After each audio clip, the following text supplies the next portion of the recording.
So imagine a big explosion as you climb through 3,000 feet.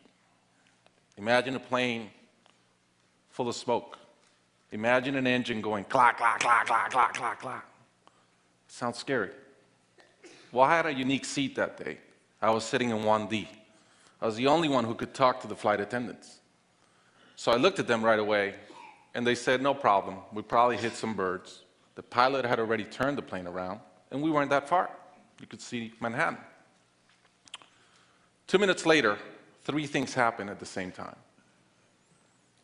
The pilot lines up the plane with the Hudson River. It's usually not the route.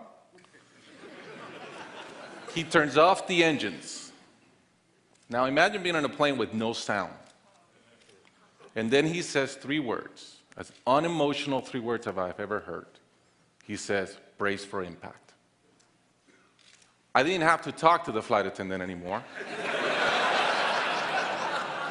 I could see in her eyes, it was terror. Life was over. And I want to share with you 3 things I learned about myself that day. I learned that it all changes in an instant. We have this bucket list, we have these things we want to do in life, and I thought about all the people I wanted to reach out that I didn't, all the fences I wanted to mend, all the experiences I wanted to have and I never did.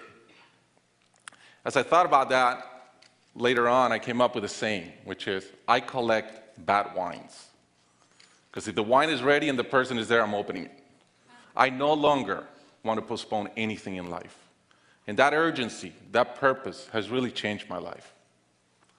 The second thing I learned that day, and this is as we clear the George Washington Bridge, which was by not a lot, I thought about, wow, I really feel one real regret. I've lived a good life.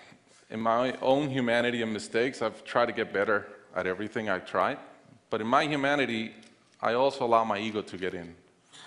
And I regretted the time I wasted in things that did not matter with people that matter. And I thought about my relationship with my wife, with my friends, with people. And after, as I reflected on that, I decided to eliminate negative energy from my life. It's not perfect. It's a lot better. I've not had a fight with my wife in 2 years. It feels great. I'm no longer trying to be right. I choose to be happy. The third thing I learned, and this is as your mental clock starts going 15, 14, 13, you can see the water coming. I'm saying, please blow up. Right? I don't want this thing to break in 20 pieces like you've seen in those documentaries. And as we're coming down, I had a sense of, wow, dying is not scary. It's almost like we've been preparing for it our whole lives. But it was very sad. I didn't want to go. I love my life. And that sadness really framed in one thought, which is, I only wish for one thing. I only wish I could see my kids grow up.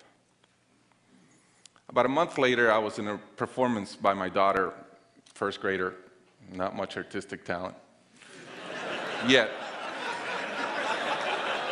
And I'm bawling, I'm crying like a little kid. And it made all the sense in the world to me. I realized at that point, by connecting those 2 dots, that the only thing that matters in my life is being a great dad.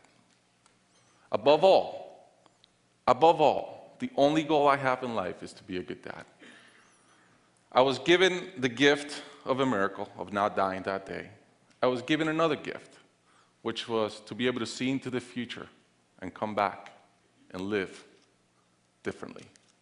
I challenge you guys that are flying today. Imagine the same thing happens on your plane, and please don't. But imagine, and how would you change? What would you get done that you're waiting to get done because you think you'll be here forever? How would you change your relationships and the negative energy in them? And more than anything, are you being the best parent you can? Thank you.